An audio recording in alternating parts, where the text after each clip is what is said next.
I was locked up in Tel Aviv for 24 hours. On my way to my cell there, the guards stopped me outside Eichmann's cell to hear what we had to say about each other, if anything. We didn't recognize each other, and the guards had to introduce us. Eichmann, Howard Eichmann. I'm not mad at anybody. That's certainly the way to be. We got some advice for you. I'd be glad to have it. Relax. Just relax. That's how I got here. Life is divided up into phases. Each one is very different from the others. And you have to be able to recognize what is expected of you. In each phase, the secret of successful living.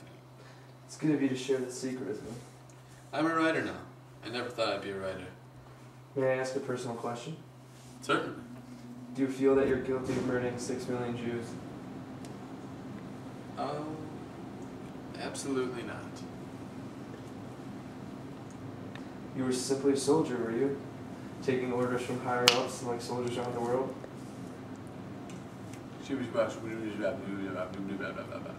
What do you say? He wondered if we showed him his statement. I haven't seen it. And how do you know my defense is going to be?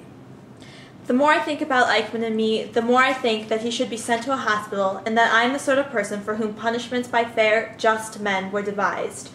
As a friend of the court that will try Eichmann, I offer my opinion that Eichmann cannot distinguish between right and wrong, that only right and wrong, but truth and falsehood, hope and despair, beauty and ugliness, kindness and cruelty, comedy and tragedy are all processed by Eichmann's mind, indiscriminately, like birdshot through a bugle. My case is different. I always know when I tell a lie, am capable of imagining the cruel consequences of anybody's believing my lies. No cruelty is wrong. I could no more lie without noticing it than I could unknowingly pass a kidney stone. If there is another life after this one, I would like very much, in the next one, to be the sort of person whom it could truly be said, forgive him, he knows what he does. This cannot be said of me now. The only advantage of me knowing the difference between right and wrong, as nearly as I can tell, is that I can sometimes laugh when the Eichmanns can see nothing funny. Some say so. Tell me, do you set a certain time of day aside, writing, whether you feel like it or not? Or do you just wait for inspiration to strike you day and night? The schedule. Yes. Schedule. That's what I found too. Sometimes I simply stare at a blank sheet of paper, but I still sit here and stare at it for a whole period I've set aside for work.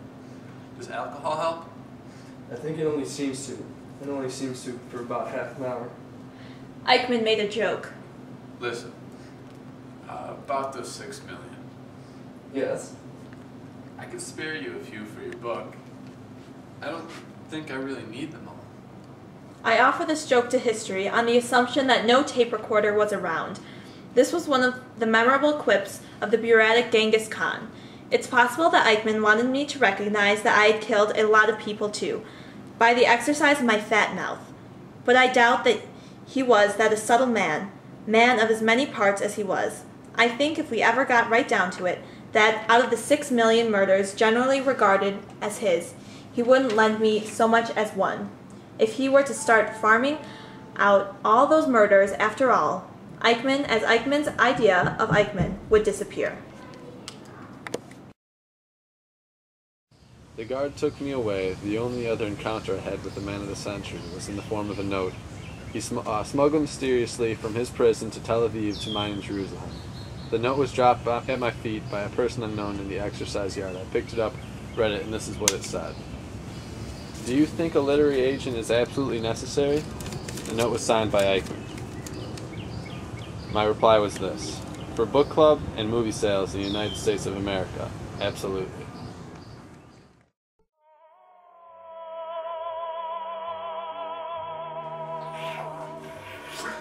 We